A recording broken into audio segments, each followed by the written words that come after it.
Once upon a time, there was a brilliant scientist named Bruce Banner. He was working on a secret experiment at Culver University in Virginia. General Thaddeus Thunderbolt Ross, who was Bruce's boss, and the father of Bruce's girlfriend, Betty, claimed the experiment was to protect people from dangerous gamma radiation. But in reality, Ross wanted to recreate an old World War II super soldier serum to build a powerful army. Bruce thought he was just testing his safe serum, but when he injected himself with it, the experiment went horribly wrong. Bruce was hit with a blast of gamma radiation, and his body started to change. When his heart rate soared above 200 beats per minute, he didn't just get a little angry, he turned into a gigantic, green-skinned monster known as the Hulk. The Hulk smashed everything in sight, wrecking the lab, causing a huge mess, and sending everyone running, including General Ross. Scared of his new, uncontrollable power, Bruce went on the run, becoming a fugitive chased by the military, who now wanted to turn the Hulk into their ultimate weapon.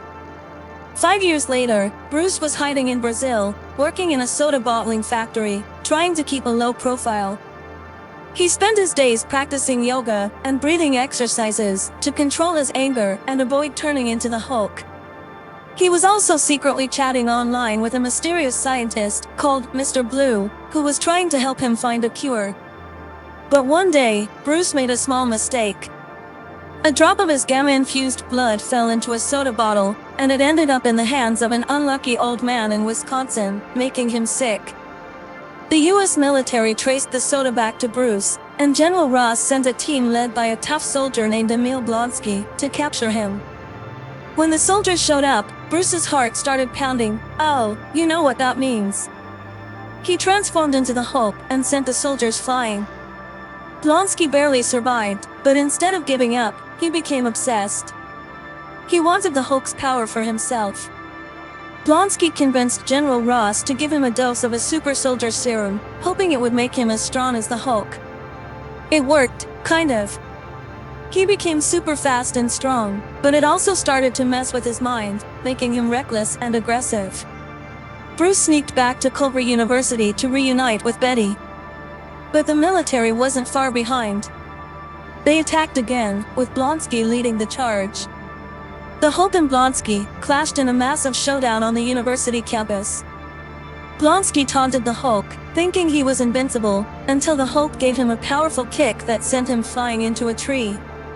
Bruce and Betty escaped and decided to meet Mr. Blue in New York City. Mr. Blue, whose real name was Dr. Samuel Stearns, had developed an antidote that could potentially stop Bruce from transforming into the Hulk. They tested it out, and it seemed to work, but only temporarily. Meanwhile, Dr. Stearns had been experimenting with Bruce's blood samples, and had created a huge supply of it, thinking it could be used for medical miracles. Bruce was horrified, he knew how dangerous his blood was. He demanded they destroy it, but before they could, Blonsky arrived.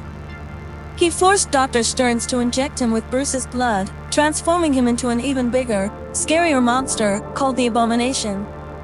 The Abomination was out of control, smashing through Harlem and causing chaos everywhere. General Ross realized there was only one person who could stop him, the Hulk. So, with no other choice, he reluctantly let Bruce out of custody. Bruce looked at Betty, took a deep breath, and leaped out of a helicopter.